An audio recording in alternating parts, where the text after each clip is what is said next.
BookTube, Chelsea, the reading outlaw, here to do another book review video for you guys today. Today we are talking about The Just City by Jo Walton. This is the first book in her Thessaly series trilogy. At this point, I'm not entirely sure how many books they're going to be. I actually didn't know there was a sequel to this book until I was talking to Rachel at Culinati about it, and she was mentioning it, and I was like, oh, I had no idea. Makes sense now that I've gotten to the end of the book and I see what a cliffhanger everything ends on, but yes. Let's talk plot and then we will discuss a little bit, shall we? So The Just City is actually a science fiction book that takes place because the god Apollo wants to understand why the nymph Daphne would rather turn into a tree than be raped by him. So he goes to Athena and he asks, and he goes to Artemis and he asks, and both of them tell him it's human agency. And he's like, I don't understand that. And they're like, well, because you're not a human. And so he is going to become a human. And so he's talking with Pallas Athene about how to make that happen. And Pallas Athene is like, well, as it happens, I was just getting ready to invent the Just City from Plato's Republic just to kind of see how it happens as like an experiment. And he's like, cool, I'll do that. So they do. So she so between the two of them, they go throughout time and select thinkers and philosophers and mathematicians and artists who all believe in the power of the Republic, who at some point in their lives have prayed to Athena to be in the Republic, to be in the Just City, basically. And so she takes them and she plucks them out of their time and space, and she puts them in the Just City, and they buy a bunch of slave kids to raise kind of tabula rasa within the Just City to see if Plato's philosophies are actually going to work. And then the whole book is basically just based on this kind of social experiment. And we are given 3 points of view. The god Apollo, who in the book goes by Pythias, and then Maya, who is taken from, I believe it's like the 18th century, like late 18th, early 19th century, as a female scholar, and she's put back in time. And then there's also Simia, who is one of the children, one of the slave children, who is brought in to be the first generation of the Just City. So you kind of see like all of these, like you get the overarching view from Apollo, then you get the kind of the creation of the Just City from Maya, and then you get the actual experience of the Just City from Simia. So all of that is great. This book starts off really strongly. I really, really liked it. It's one of those books that I almost wish there were more of, in that it takes those very heavy and complicated philosophical concepts that we get in something like The Republic and puts them in a context and on a level that's much easier to understand and kind of much more fun to read about. It's one thing to read about the hypothetical Just City. It's another thing to actually kind of see someone's fictionalized version of how the Just City would actually play out. But it doesn't take long in the Just City for everybody to kind of realize, or for the reader to realize, that like things are not as just as they seem. There are several different scenes of there's one specific scene of actual rape. There are other scenes of kind of borderline non-consensual sex, or sex that feels icky. Like it's consensual, but it's consensual for service to the state, which just doesn't feel the same thing as just being like consensual. I don't know.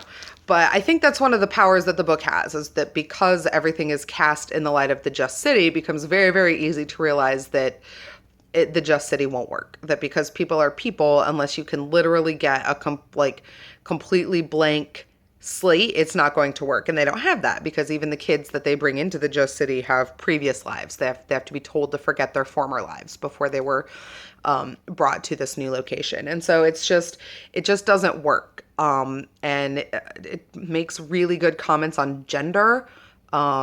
It's very interesting to both the characters and the reader that a large majority of the women who are in this book are from like the 18th century onward. There really aren't any great women invited to the Just City from like antiquity, basically because women were left out of scholarship and philosophy and kind of activities of the mind for so long that they didn't even have the chance to know that it was something they wanted to. That's the wrong way to say it.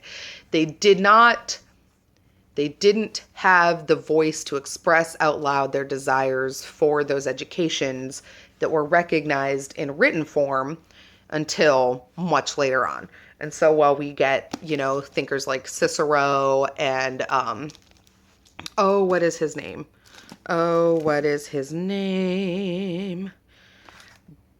Bacchia. Let's see. What is it? I'm sorry. Oh, Ficino. Sorry. My bad, guys. But basically, we get a lot of male speakers from antiquity, not a lot of female ones, and that in and of itself is a comment on gender. So this book sounds great, right? Here's the point where it lost it for me. It is so much talk about these robotic workers that I just checked out.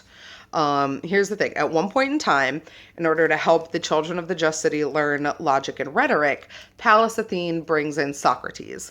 Like the Socrates, like actual Socrates. And so when Socrates is in this village, he's like, it seems kind of sketchy that like the Just City isn't very just, even in the fact that it was created against the will of some of the people who were brought here, including, it turns out, these robotic workers. So a big subplot in the book is that, because it's science fiction, Athena went into the future and brought robots back to do a lot of like the functional work of the city, paving roads, planting gardens, doing a lot of those things. And at some point, the question comes up of if these robots have consciousness and if they have free will and education and if they need to be citizens. And then that goes on for like the last 150 pages of the book. And it is just the same discussion over and over again. And some people agree and some people don't. And when they do agree, they don't know what to do about it. And if they do X, Y, and Z, but they're running out of spare parts, so they can't always just give them the memories to the robots the way that Socrates would like. And what happens if they break down? And we people can't possibly do the work of all these robots, can we? And it's just like, it's just so much. So I feel like that totally overshadowed these aspects of the book that were going on that were actually interesting, which was this power dynamic between Pythias and Simia, who become really good friends and engage in agape love as opposed to eros love, which is like a romantic love. And then there's also this other boy who is Kebes or Kebis, Kebes. I'm not sure how you would pronounce it. From the Greek, but he is also in love with Simia and he wants eros love and he doesn't. So there's like a love triangle and some jealousy, and all of that to me was at least way more interesting than these constant conversations about these robots and whether or not they have souls.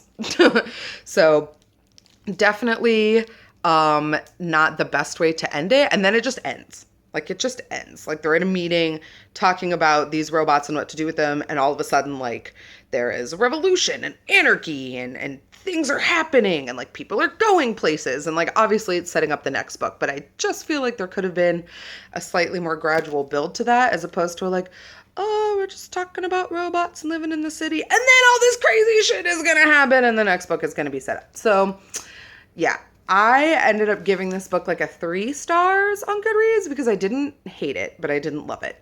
I buddy read it in a big group of people who, and I'll try to link all their channels down below.